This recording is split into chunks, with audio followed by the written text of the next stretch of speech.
नमस्कार। आप सबका यहाँ आने के लिए बहुत बहुत धन्यवाद। मेरा ही नाम है प्रशांत किशोर।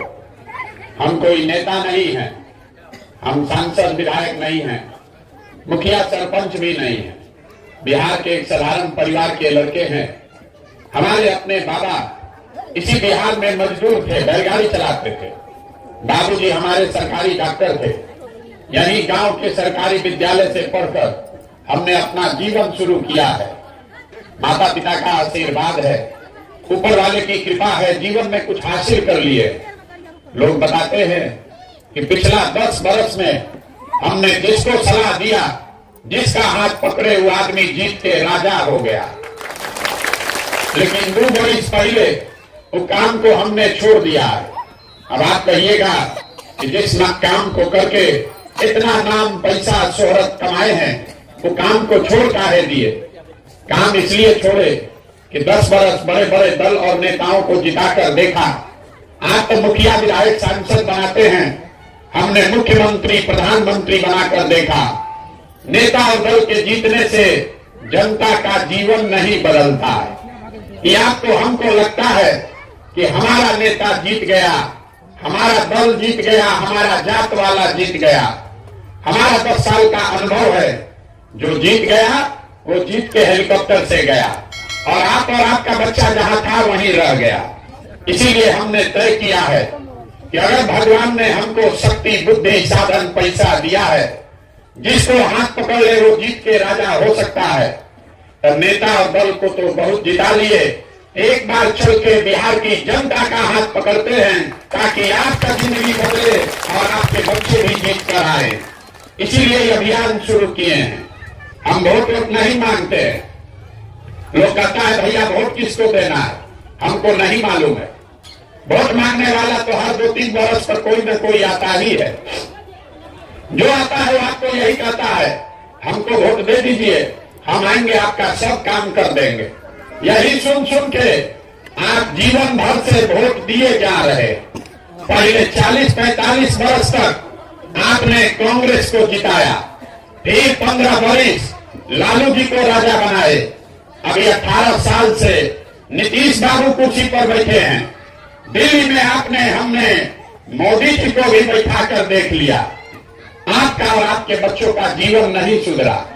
तो अब कोई प्रशांत किशोर आए हैं, आप हमारी बात सुनिएगा, हम पर भरोसा करके हमको वोट दीजिएगा। तो इसका क्या गारंटी है कि जीतने के बाद हम आपके साथ धोखा नहीं करेंगे? चुनाव से पहले तो सब बढ़िया बतियाता है, हमको जिताइएगा तो हम भी आपके बच्चों के साथ धोखा कर सकते हैं। इसीलिए हम वोट नहीं मांगते। हम अभी 15 मिनट में आपको रास्ता बताएंगे, आप उसको समझ लीजिए, तब वोट जिसको मन है उसको दीजिए। लेकिन जो रास्ता बताएंगे वैसे दीजिएगा तो हमसे लिख के ले लीजिए। आपके बच्चों के लिए रोजगार, पढ़ाई हो जाएगा, आपका गरीबी से निकलने का रास्ता खुल जाएगा।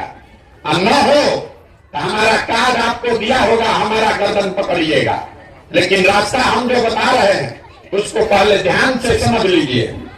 ठीक लगे तो उसको अपनाइए, और न ठीक लगे तो जैसे जिंदगी चल रहा है वैसे चलाइए। अब 15 मिनट आपस में बात नहीं करना है और ताली भी नहीं बजाना। हम नेता नहीं हैं, ताली सुनने नहीं आए। 15 मिनट में आपसे 3 लोग सवाल पूछेंगे, आपको सवाल का जवाब देना है, हाँ या ना, हाथ उठाकर बोलना है। और आपको अपने आप 15 मिनट में समझ में आ जाएगा कि आपके गरीबी, परेशानी, बदहाली का कारण क्या है और इससे निकलने का उपाय क्या है।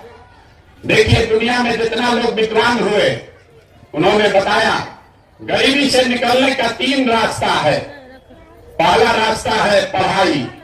अगर आपका बाल बच्चा पढ़ लिख जाएगा, पढ़ लिख के नौकरी पा जाए, आपका गरीबी खत्म। आपके गांव में जो आदमी नौकरी कर रहा है वो दूसरों के मुकाबले थोड़ा ठीक रह रहा है। दूसरा रास्ता है जमीन। अगर आप पढ़े लिखे नहीं हैं, आपके पास जमीन हो तो खेती किसानी करके भी गरीबी दूर हो सकता है। और तीसरा रास्ता है पूंजी, पैसा। अगर आप पढ़े लिखे नहीं हैं, आपके पास जमीन भी नहीं है, लेकिन अगर पैसा हो कोई कर्ज भी दे दे तो कोई न कोई छोटा मोटा रोजी रोजगार व्यापार दुकान करके अपना जीवन आप सुधार सकते हैं। यही तीन गो रास्ता है, नौकरी, खेती और व्यापार। नौकरी चाहिए तो उसके लिए बढ़िया पढ़ाई होना चाहिए, खेती चाहिए तो उसके लिए जमीन होना चाहिए, और रोजी रोजगार व्यापार चाहिए तो उसके लिए पैसा पूंजी होना चाहिए। बिना इन तीन के गरीबी से आप निकल नहीं सकते।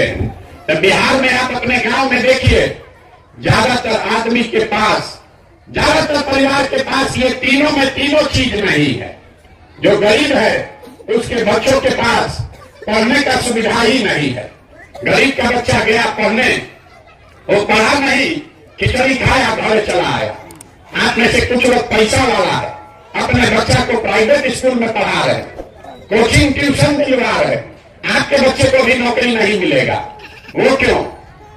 स्कूल तो आप भले प्राइवेट में पढ़ा दीजिएगा, कॉलेज उसको सरकारी में ही जाना पड़ेगा। तो नीतीश कुमार के राज में स्कूल में खिचड़ी बट रहा है और कॉलेज से डिग्री बट रहा है। पढ़ाई दोनों में कहीं नहीं हो रहा। तो जब आपका बच्चा पढ़ेगा ही नहीं तो कोई मुखिया बने, कोई विधायक बने। जब आपका बच्चा पढ़ा नहीं तो उसको दुनिया में कोई डॉक्टर, इंजीनियर, कलेक्टर नहीं बना सकता है। आपके अनपढ़ बच्चे को जीवन भर मजदूरी ही करना पड़ेगा। तो ज्यादातर परिवार के पास ये पढ़ाई और नौकरी से निकलने का रास्ता बंद है। दूसरा रास्ता आपको बताए जमीन का। खेती करके आपका जीवन क्यों नहीं सुधरा? खेती करके हरियाणा पंजाब में आदमी इतना राजा हो गया कि आधा बिहार का लड़का जाकर हरियाणा पंजाब में मजदूरी कर रहा है। आपका जीवन नहीं सुधरा। वो क्यों? वो इसलिए यहाँ आप जितना लोग आए हैं, 100 में 60 आदमी के पास एक धूप जमीन है ही नहीं। बिहार में गरीब के नाम पर राजनीति हुआ, समाजवाद, सामाजिक न्याय का बात हुआ, लेकिन गरीब को जमीन नहीं दिया। यहाँ 100 में 60 आदमी के पास जमीन है ही नहीं, तो बेचारा खेती करेगा कैसे?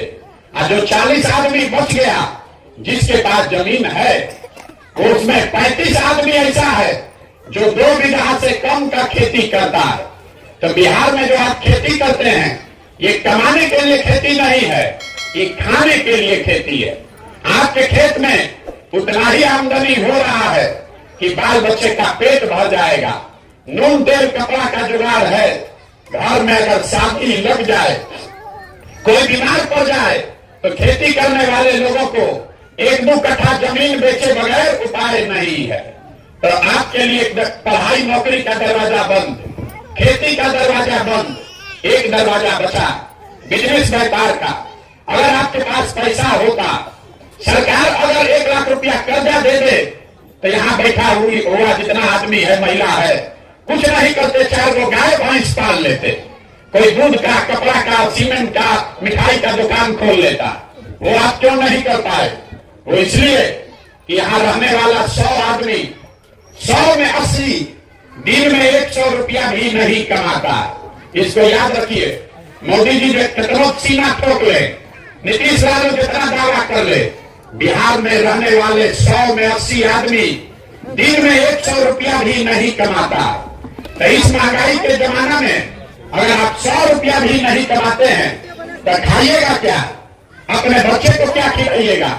रोजी रोजगार व्यापार के लिए पैसा पूंजी कहां से लाइएगा? अब आप देखिए, आपके पास पढ़ाई रोजगार का दरवाजा बंद, खेती से आमदनी का रास्ता है नहीं, बिजनेस व्यापार के लिए पैसा पूंजी है नहीं, तो आप गरीबी से निकलिएगा कैसे? जिसको वोट देना है दे दीजिए। सरकार चाहे सड़क बनवा दे कि बिजली ला दे, सरकार आपको 400 रुपया पेंशन दे दे कि 4 किलो अनाज बांट दे, सरकार तो ये सब काम करिए रहा है, लेकिन आपका गरीबी नहीं खत्म हुआ। गरीबी खत्म तब होगा जब आपके बच्चों के पढ़ने का व्यवस्था हो।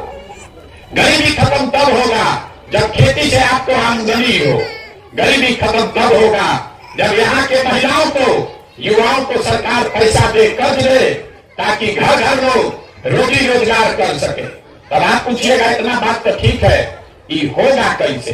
किसको हम लोग वोट दे कि तीनों काम हो जाए? अब यही रास्ता आपको बताएंगे। अब भाषण खत्म, सवाल का सिलसिला शुरू। 3 सवाल हाँ या ना में उत्तर दीजिए और आपको दिख जाएगा कि ये तीनों काम आपके बाल बच्चों के लिए कैसे होगा। सबसे पहले जितने लोग आप आए हैं जरा सोच के बताइए, हाथ उठाकर हाँ या ना जोर से बोलना है। जो ना बोलेगा उसको नहीं बुझाएगा। आपके गांव पंचायत में और कुछ हो या ना हो, आप सभी के बच्चों के पढ़ने के लिए अच्छी व्यवस्था होनी चाहिए या नहीं होनी चाहिए? जोर से बोलिए भैया, जोर से बोलिए, जोर से। पढ़ाई का व्यवस्था होना चाहिए कि नहीं होना चाहिए? पीछे तो बोलना है, जो खड़ा है यहाँ पे बताइए होना चाहिए कि नहीं होना चाहिए? होना चाहिए। देखिए गांव में लोग कितना होशियार है। जो आदमी पढ़ा लिखा है वो भी और जो खुद अनपढ़ है वो भी, अगर पिछड़ा गरीब अमीर महिला पुरुष हिंदू मुसलमान युवा बुजुर्ग सब ने कहा भैया पढ़ने का व्यवस्था तो होना ही चाहिए। यहाँ बैठा हर आदमी जान रहा है अगर आपका बाल बच्चा पढ़ेगा, पढ़ लिख के नौकरी रोजगार पा जाए तो कोई मुखिया बने कोई विधायक बने, आपके बच्चे का जीवन सुधर जाएगा। इतनी समझदारी आप सबको है। तो अब देखिए जादू से आपके बर्बादी का कारण क्या है अभी दिखेगा। सब आदमी अपने अपने बच्चों का जरा चेहरा याद कर लीजिए और अपने बच्चों के नाम पर एक बार ईमानदारी से बताइए आप में से किसने अपने बच्चों के पढ़ाई के लिए जीवन में एक बार भी वोट दिया है? देखिए अपने गांव का दुर्दशा देखिए। अभी कितना जोर से बोले हैं ए भैया पढ़ाई होना चाहिए, लेकिन जीवन में आप में से किसी ने आज तक अपने बच्चों के पढ़ाई के लिए वोट नहीं दिया। नेता काम नहीं करता है, आप उसको गाली देते हैं। आप अपने बच्चों के लिए वोट नहीं देते हैं तो आपको अपने मुंह में 2 थप्पड़ मारना चाहिए कि नहीं मारना चाहिए? आपको मालूम है कि आपका बच्चा पढ़ेगा तो उसका जीवन सुधरेगा, लेकिन आपको पढ़ाई पर वोट नहीं देना। कोई खड़ा होकर कहेगा कि भैया पढ़ाई के लिए तो कोई वोट मांगने आया ही नहीं, अब पढ़ लिख के भी नौकरी नहीं मिलेगा तो क्या करेंगे? तो छोड़िए पढ़ाई का बात। इतना बात तो आपको समझ में आ रहा है कि अगर आपके गांव में एक फैक्ट्री लग जाए, आपके बाल बच्चों को यहीं पर रोजगार मिल जाएगा। लेकिन आप लोगों में किसी ने जीवन में आज तक फैक्ट्री रोजगार के लिए भी वोट नहीं दिया। आप पढ़ाई के लिए वोटे नहीं दिए, रोजी रोजगार के लिए वोटे नहीं दिए। चलिए दोनों छोड़ दीजिए, खेती तो आप सब लोग करते हैं। अभी 2-3 महीना पहले यहाँ धान बेचे होंगे, कोई मकई बेचा है, कोई आलू बेचा है। चाहे आप लालू को वोट दिए कि मोदी को वोट दिए, धान का दाम है कई सौ रुपया, लेकिन इसमें कोई ऐसा माई का लाल नहीं है जो धान 1600, 1700, 1800 से ज्यादा में बेचा है। सब अपना धान बेचा 1600 में, 1700 में। सबको मालूम है कि अगर धान का 2100 रुपया मिलता आपका आमदनी बढ़ता, लेकिन आपने अपने जीवन में कभी धान गेहूं के दाम के लिए वोट नहीं दिया। तो जब आप अपने बच्चों के पढ़ाई के लिए, अपने रोजी रोजगार के लिए, अपने फसल के दाम के लिए वोटे नहीं देते हैं तो आपका जीवन सुधरेगा कैसे? अब कोई खड़ा होकर कहेगा ए भैया हम लोग तो सबको वोट देके देख लिए, कोई नेता काम नहीं करता, इसका क्या गारंटी है कि रोजगार पढ़ाई के लिए वोट देंगे तो ही मिलेगा? हम आपको लिख के देते हैं, इसका गारंटी है। अभी आपको 2 मिनट में दिखाएंगे कैसे आपको ये मिलेगा। सब आदमी दूसरे सवाल का जवाब दीजिए, हाथ उठाकर बताइए आज तक जीवन में आपने जिसको भी वोट दिया है उन नेताओं ने आपका और आपके बच्चों का काम किया है कि नहीं किया है? जोर से हाथ उठाकर बताइए। सबको बताना है हाथ उठाकर, नेता लोग आपका काम किया है कि नहीं किया है? जोर से बोले किया है कि नहीं किया है? नहीं किया है। पूरा क्या बोला? आपस में मत बतियाइए, आपस में मत बतियाइए। आपको बतियाना है तो माइक तरफ देंगे चले जाएंगे। शांति से अगर सीखना है तो सीखिए, और न सीखना है तो नेता लोग आएगा उसके भाषण जाकर सुनिएगा।